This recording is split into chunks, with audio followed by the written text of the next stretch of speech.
Oh yeah, get your Takis, get your snacks, get your word. It's 3:30 a.m. in a neighborhood in the city of Akron. CCTV records a man in a jumpsuit walking up to a house. Seconds later, what could only be a nightmare begins. What?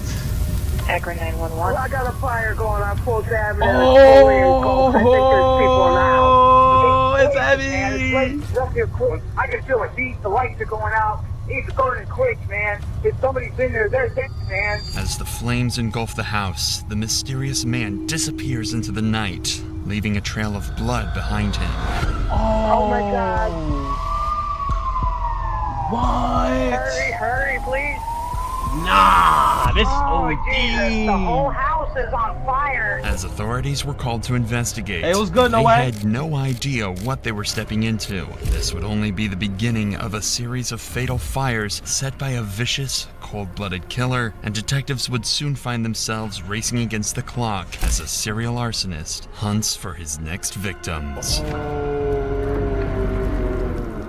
Nah, this is crazy. The night of April 17th, 2016 What? was uneventful for 66-year-old Lindell Lewis. He had just gone through a hip replacement surgery and was resting at his home on 719 Fultz Street, being looked after by Gloria Jean Hart, his girlfriend at the time. However, this night would be different. This night would plunge the once peaceful city of Akron into sheer terror.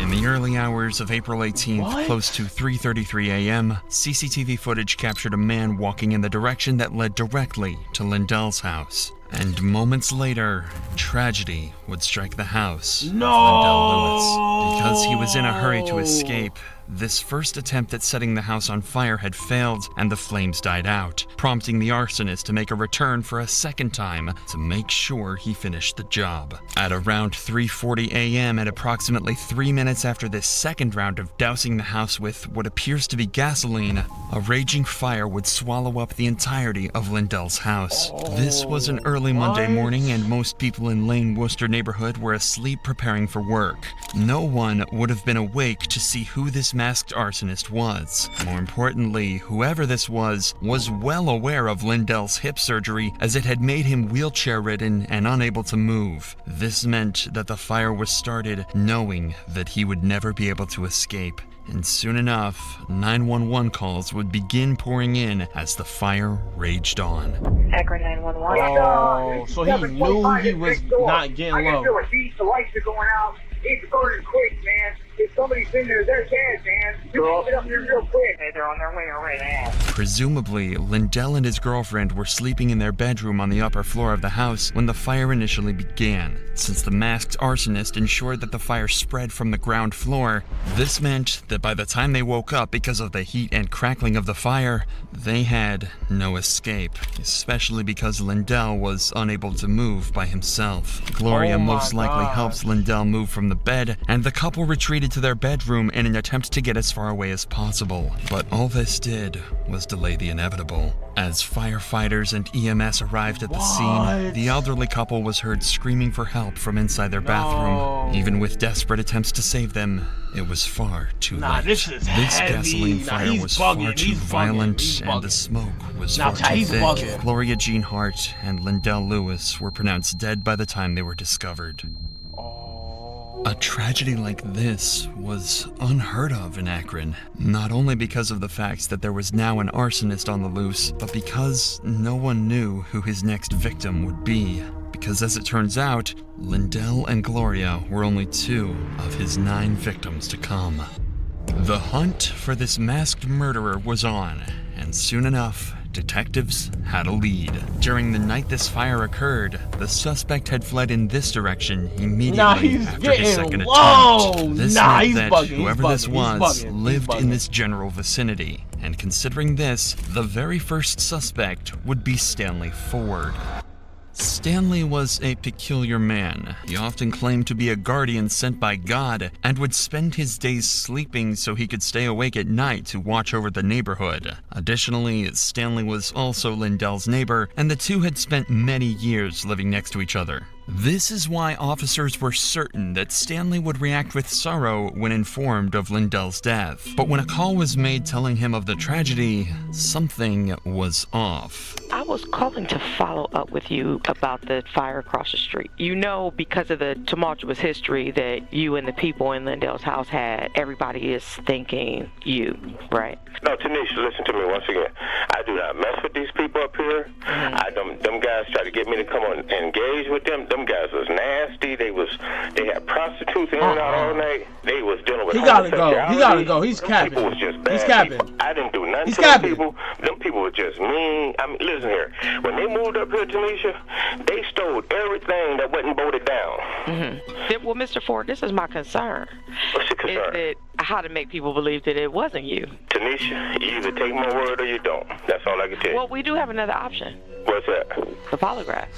Suspiciously, not only polygraph? did Stanley refuse a polygraph test, but officers believed his reaction to be endorsing Lindell's death rather than mourning it. This was likely because of a lull in the two's relationship that stemmed from their arguments about property boundaries and maintenance. However, in all fairness, this case was not limited to Lindell alone. In fact, Stanley was infamous for often disputing with neighbors when it came to property boundaries. All things considered, Stanley was only seen as a weird and obnoxious neighbor rather than someone who would burn a house down. For now, at least, he was not the most prominent suspect, as detectives began to believe that the one this is responsible for this crazy. fire may have been someone inside Lindell's house.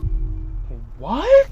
The night the fire occurred, Lindell and Now they Gloria chatted. were not the only ones in the house. Thomas Hugley and Garrett were two of Lindell's friends who were going through tough times due to financial constraints. Lindell was kind enough to offer the two of them a place in the basement of his home. Fortunately, Thomas escaped before the fire could swallow up the basement, but Garrett, on the other hand, just so happened to be somewhere else that night. By April 22nd, 2016, Akron detectives would call in Garrett for an interview to find out what really happened. First, let me say that I hate having to put you out there like that. Like all of That was terrible. Like, what the hell? Heck. you guys, that's my first language. But I was worried because they said this you is lived down there, crazy, and I bro. hadn't seen or heard from you, so I They waited. burned the I house? was there The house? earlier that day because I was over my auntie's house doing a job for her. Now, what's her name? Shit. Michael Williams. I forgot her last name. Her husband. She works across the street right there. Okay. Now, I ain't trying to, stir your brain, because the main reason I wanted to find you, make sure, one, that you safe and you okay, and to find I didn't know nothing about it until my sister then called me. And Mr. Hughley called me. And what they say? They said the house burned down. But they didn't tell me nothing about nobody got hurt in there. And then my best friend. What you talking about, Linda? Yo, I For actually don't know. detectives, it is definitely odd that Garrett is taking so long to remember the finer details, but this is nothing conclusive as of now. However, they are confident that by poking deeper, they might be able to find some clues. Have you Which heard I about actually don't know what's anybody going trying on. to be for I don't know who it is. Oh, no. That I know of. Now, what was that thought you just had? That was that I know of. Nobody I know of right off the hand. That don't seem like the truth. It seems like you're choking on the truth. I said, I don't know offhand because I didn't know the people he knew. It's obvious you just had a thought. Do you just not want to speak because all of us in here, or No, do you not want to speak because you're at the police station? I don't know. You definitely had a thought right there. All I know is they purport to have a restraining order on that guy across the street. Stand something, that's all I knew.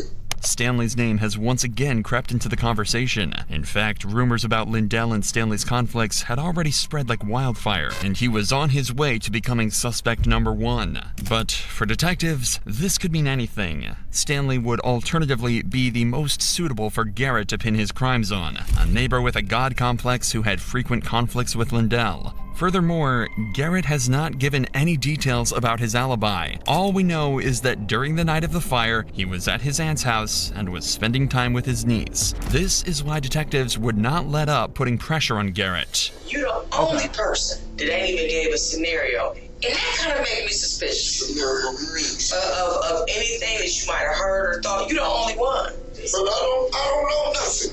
I wasn't there. Did he do you weren't it? there. I wasn't there. He did it? Days, You weren't there, but you're Did the it? only one. All right, let's do it this way. Nah, I don't know. The night it happened. I was at my niece's house. What time did you get there? I don't know what time we got there. Was it light outside or was it dark? I don't know. We was intoxicated. What can I say? Who were you with? Me and my niece. And what time did you leave there? The next day, I think. What time did the fire happen? I don't know. Thomas told me it was 3 o'clock in the morning. I don't know. Let me ask you this question. Was you going to the funeral today? Yes. Yes. You know what time it is? It's supposed to be at 10 o'clock. That's what they say. I'm going to say this. I'm just going to go home straight with you. But the gut feeling I got is that you have some names swirling in your head. You just don't want to give them because you don't want to give I them. don't know them. Right. I don't know them people. You might not I don't socialize with them people. We need your help. We're asking for your help. I know. I understand that. I just don't really know much, man. He lying, bro. He lying, bro. He lying. Why is he lying? They protected me when I was on the football field. I had to be tackled, and they made it happen for me. They say, we ain't gonna get tackled. Oh my God. They was good guys. For detectives, What? this was perplexing. A suspect that was willing to cry for his dead friend and housemate, yet had no solid story for where he was on that day, created a contradicting situation. No matter what, detectives cannot be certain that Garrett is the arsonist, so they would slowly push him towards a polygraph test, claiming it's the only way to prove his innocence. Let's see if we can get Sergeant Butler to come in and schedule a polygraph. Okay. I'll call you and schedule it. No, it's his schedule. We got a polygraph It's his operator schedule. here. We're going to bring him in here and he's going to schedule with you. Set up an appointment. Oh my God. This is nuts. I'm about to have a fucking heart attack. Listen, Why you about to have a heart we're attack? trying to help here. What's he talking about? I will. If I can help you, I will. I swear to God, I will. Well, if you need to get something off your chest and let us know Bugging? something that you know, you will feel a whole lot better that you're our key to the information about who Why started. me? Why y'all putting it on me? I wasn't even Because you there. lived in the house for 2 years. Yeah, but I was never there on And this. you're saying that you don't know or have heard anything about any I have not. I haven't been here long enough to hear The this. car fire that happened in 2013 and you were in the house, you have no clue of who may have started. You're saying nobody gave Why? any Nah, names. this is crazy. No, This is crazy. no scenarios, no theories, no nothing. It's just not plausible, sir. I mean, that just goes on in a normal conversation. Who do you think did this? I don't know. That's just part of a normal Yes, I conversation. do. Even though Garrett just agreed to the polygraph, just moments later, he would have second thoughts. Mr. Garrett, this Sergeant Butler. He's How you doing, sir? You're saying you want to take a polygraph. Why don't you take a polygraph anyway? You just said you would. You Why? wanted to. You said, while we at it, let me take a polygraph. I didn't say that. I said because I Is that what he said? would. They said, I said I would. He said that? If, Yeah, he said I that? said I would. I'm bugging? If I I don't think he said that. I don't think he said that. I don't think he said that. Let me know comments if he said yes, that. it is. Okay. Go ahead and talk to the sergeant here. He'll explain it. Is this something that you'd be willing to do, is take a polygraph? No, I changed my mind. That ain't working. Why is that working like that? You finally told I didn't us mean that. I said I might. Usually, suspects are never legally obligated to undergo a polygraph test. Even if they did, these tests are not presentable in court due to a lack of accuracy and reliability, since results are affected by several factors like anxiety and mental and physical health. And with Garrett's insistence that he is innocent and was not at Lindell's house often, detectives are stuck with no other suspects. Their only remaining choice was Stanley Ford, the self-proclaimed neighborhood guardian. But at this point, this was more of a gut feeling for detectives, as they could not put up a plausible case against him for an arrest. In their eyes, many suspects were just as suspicious as Stanley, if not more. This meant the Arkan arsonist was still on the loose, and maybe these investigations had scared him, because things seemed to settle down. I don't- The entirety who- of 2016, bro, who y'all think it there is? were I no don't more know. fires, and most began to forget about the incident. However, this peace would soon come to an end. On January 23, 2017, someone set fire to a vehicle on 723 Russell Avenue, just a few blocks away from the first fire. The next 2 months would be another wave of silence from the arsonist until May 15, 2017, when close to 3 a.m., Lane Worcester neighborhood was given another rude awakening. Multiple people are dead after a house fire in Akron this morning, and at least some were children. What? The home was fully engulfed when they arrived. The heat was so high, a staircase melted away. The exact number of victims has not been released.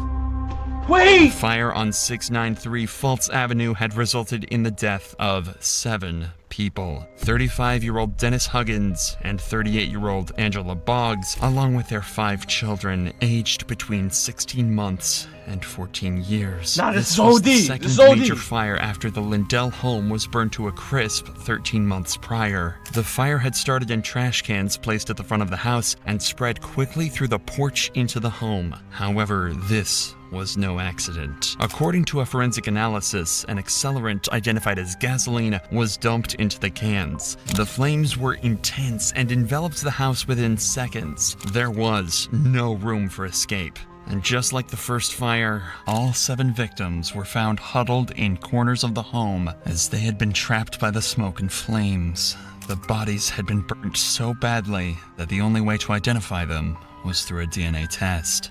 This was a tragedy, but compared to the first fire, finding the suspect this time wouldn't be hard, as there were only 2 options. The first was Patrick Boggs, who had a bit of history with Angela Boggs, the mother of the children in this fire. Patrick Boggs served 12 years in prison for dousing Angela in kerosene and threatening to set her on fire in 2001. He was a violent man and had even tried to stab someone, making him a very plausible suspect. But even with his past, Patrick was quickly discarded as cameras provided he had never left his home in Ohio. More importantly, an extensive polygraph test proved that Patrick was telling the truth about not being involved in this crime. However, his role in these murders wouldn't end here, as we'd later find out. For now, the only remaining suspect was a familiar face, one that was a common denominator in both fires: Stanley Ford. This time, officers were prepared to gather a mountain of evidence against him. They treat me like I'm a suspect, man. I'm not a suspect. The first step was to obtain a search warrant for Stanley's home, which would result in a crucial piece of evidence being found: worn-out tennis shoes that had been covered in an accelerant. An accelerant that just so happened to be gasoline. But the evidence wouldn't end here. One of the detectives would decide to have a one-on-one conversation with Stanley in his car, and what he says would be nothing short of disturbing. No, listen what I'm saying to you, Stanley. This is so wrong. Stanley, listen what I'm saying to you. Embarrassing to my neighbor. Listen what I'm saying. You mentioned some things last night about some bad people at the house, or? Well, to me, I thought they was bad kids. The stuff they was just doing immature stuff in the neighborhood. Like what? Shit, kicking the vehicles' rear view mirrors, busting them out and stuff like that. Is that a good way to get rid of somebody moving out the neighborhood or get rid of that? No, I wouldn't do that. I wouldn't do it like that. Why would I do that? I wouldn't do it at all. I ain't gonna set somebody on fire just to get them out of the neighborhood. That ain't godly, like, man. That ain't. I know that. Hey, yo, he's burning niggas out the neighborhood is crazy work. This is insane. Yet another instance of Stanley Ford justifying not only the deaths of the couple, but of their 5 innocent little children too. Just like in the murder of Lindell Lewis, there was a pattern of pure hatred towards the victims. A pattern so disgusting that Stanley felt it was his God-given right to purge anyone who upset the guardian of the neighborhood. In this case, Stanley often accused the family of dealing drugs, damaging his property, and engaging in illegal activities, which only fueled his hatred towards them. Several neighbors had witnessed heated exchanges between the couple and Stanley leading up to the fire. Not only that, but the night of the fire, neighbors mentioned how they saw Stanley continuously patrolling the house. This would be corroborated by CCTV footage that would not only catch Stanley walking towards the house right before the fire, but also running away from it after. If all of this was not compelling enough, there would be one last piece of evidence that would solve the mystery of the Arkan arsonist. Take a look at this footage from the 2016 fire of Lindell's home. Now, matching this with the footage from the 2017 fire, and matching both with the footage from when police spoke with Stanley in the neighborhood, there is one correlation. The way the suspect walks is exactly the same as Stanley's stride. Without a doubt, Stanley was the one responsible for the cold-blooded murders of 9 people. Officers were now certain of this, and soon enough, Stanley was called in for an interview to be confronted with his sick crimes. We want to talk to you. I want you to be honest with me. Okay. Nah, this is OG. This OG. It's not about this is any OG. question. Let's go back to the fire. Yeah. What about it? Okay. I mean, what can you tell us about the fire? I don't have no knowledge of that. So what's the point? You know, sometimes I explain to them, I exercise, I get Charlie horses. Right. Sometimes I walk the street and back. You know what I mean? Something like that. But I didn't do that fire, man. In the face of these denials, detectives decide that enough is enough. No matter what, they need a confession out of Stanley, and the best way to do that is to show him all the evidence that points towards him being the arsonist. As you running back to the house, at the time of the fire, okay? Right. We got you running to the house. You're not asleep. You weren't. You're on the camera, Stanley. I want to know no camera from the fire. Stanley, you're on the camera. You're trying to lie. You're trying to lie. I ain't running from no fire. Stanley, listen. Yeah. It's time to come. It's time to man, listen. Stanley, yeah. We know the answers, okay? Right. Okay. But I wasn't running from no fire. Okay, you walk. You see the fire, okay? You're at the fire. No. I'm not at no fire. You're at the fire. I'm at a fire? Yeah, you're at the fire. We need to hear your side of the story. Johnny, I'm being honest, man. I didn't do anything. I mean, I can't admit to somebody and do. I would have did that. I got too much to lose, man. We got all the pieces. We know the answers. This is what we want to know. Is there some reasoning or some kind of something that happened, man? Did somebody piss you off or somebody do something? No. To maybe why. Maybe, like I said, maybe trying to send a message. I wasn't allowed to walk the neighborhood. I wasn't at nobody's house. I'm walking. Explain why you running back from the house. I didn't do that. Oh yeah, I'll tell you, I got it wrong. Well, you know. Okay, we got you. Often a suspect will refute their crimes even in the presence of concrete evidence, as this would still give them a fighting chance in court. In this case, Stanley is doing exactly this, and no matter what detectives say, he won't be cracking anytime soon. Y'all believe that I did it? No, we proved that you done it. I didn't do that. I wouldn't have dared to did that, man. Well, you want me to explain your charges to you, or do you want to explain them? I didn't do it. I'm serious. I didn't do it. I'm not going to admit to that. I didn't do it. If I did, I admit to it. I didn't do that. Let me explain your charges. Go ahead. They're not trying to hear nothing you talk about. You have some aggravated murder. However, this would be far from the end of Stanley's saga. Because he never admitted to anything and had a history of being mentally unstable, there was a chance that he could get away completely scot-free in court due to his mental status being absolved of all his crimes. 62-year-old Stanley Ford's trial would begin on Monday, August 30th, with the prosecutor, Michael D'Angelo, making his opening statements that focused on correlating the masked arsonist with Stanley Ford. That timeline, his statements, and the similarities of his actions show his opportunity. And ladies and gentlemen, the evidence, all of that will reveal his identity. And that will show you that when the defendant gets angry with his neighbors, he sets their property on fire and he kills them. And at the conclusion of this case, Mr. LaPrinzi and I are going to ask you to find the defendant guilty of all the charges and all the specifications. Stanley's defense, on the other hand, knew the kind of uphill battle that they were facing and decided that the best approach would be not to prove Stanley's innocence, but to disprove the suspicions of his identity. A lot of the evidence that you're going to be presented is not a dispute. It's not a dispute that there were 3 fires set. It's not a dispute that all 3 fires were set intentionally. And it certainly is not a dispute that there were 9 deaths. Coroner, the medical examiner is going to come in, talk to you about the homicide, 48, rule, and then the cause and the manner of all 9 of those deaths. Those facts are not in dispute.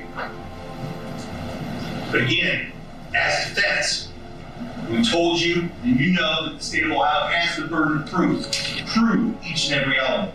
Defense has the burden to prove nothing. On the surface, this might seem like an open and shut case, but Stanley's defense has planned for these hearings thoroughly and knew exactly who to blame, because there was one person who could turn the tides in Stanley's favor: Patrick Boggs, the same man who was the initial suspect for the second fire. When Patrick was arrested, the most conclusive evidence to dispel suspicions was his polygraph tests, but these tests are not admissible in court. This meant that when lead detective Troy Looney was called to the stand, he could do nothing but watch as the defense twisted this case. You knew during the course of your investigation in 2001 that Patrick Boggs tried to set Angela Boggs on fire, correct? Correct. Also beat her up, correct? Correct. Oh. He believed What? she was cheating on him with a black man, correct? Correct. That piqued your interest in this case too because of who Angela Boggs was now dating, fair? That's correct. This line of questioning puts the prosecution in a tough spot, as Detective Troy could not immediately dispel the doubts of Patrick being the suspect using the results of the polygraph test. However, the defense would not lose momentum on this win. They would play their final trump card, bringing in Patrick Boggs himself as a witness. And at this time, do you choose to testify? Who's burning shit? I choose fifth, plead the fifth, and did not testify at all. So you're choosing to invoke your Fifth Amendment right against self-incrimination, is that correct? No way back. With him pleading the fifth, the defense's case became much stronger because for the jury, a suspect refusing to answer questions meant that he did not want to incriminate himself in a crime that he may have been involved in, thus shifting some of the blame off of Stanley. Fortunately, there was one silver lining. A major step of the defense's plan was to use Stanley's extreme beliefs to drive the case towards an evaluation of his mental health. This is a lot going on, Unluckily for chat. them, I'm not gonna if lie. Stanley didn't hesitate to murder 9 people, he wouldn't hesitate to fight his own defense team and admit in front of the jury that he had no mental issues. I didn't commit a crime to be British. They deal with all these companies and these different psychologists and psychiatrists and stuff. Does that make any sense, you know? But I gotta tell you, it's incumbent upon you to cooperate with Dr. Karpowicz. I'm not saying a doctor, Your Honor. I'm done with it. I'm not saying no more doctor. At this point, the only thing left to do was for the jury to come to a decision. However, even with every single one of the defense's attempts to save Stanley, the decision would come out to be in favor of the prosecution due to the overwhelming evidence they had.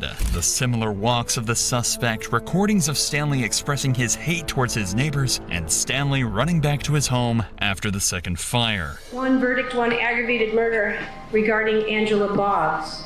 We, the jury, being duly paneled and sworn and affirmed to well and truly try and do deliverance make between the state of Ohio and the defendant Stanley O. Ford, do find the defendant guilty of the offense of aggravated murder, a charge in the indictment on or about the 15th day of May 2017. But even though he was found guilty of the fires, jurors were yet to conclude their decision about Stanley's punishment. This is when the defense decided to move forward with Plan B, do anything to save Stanley from the death penalty.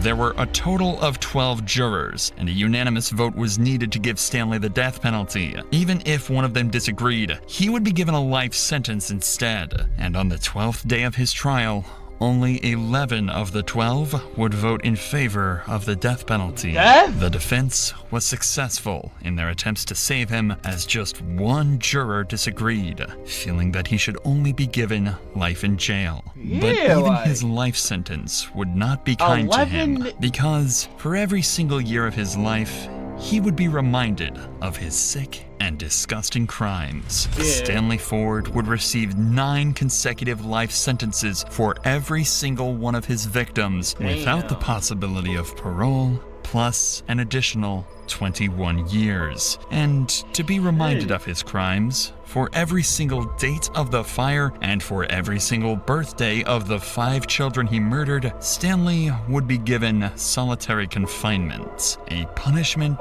that he will have to endure for the rest of his life.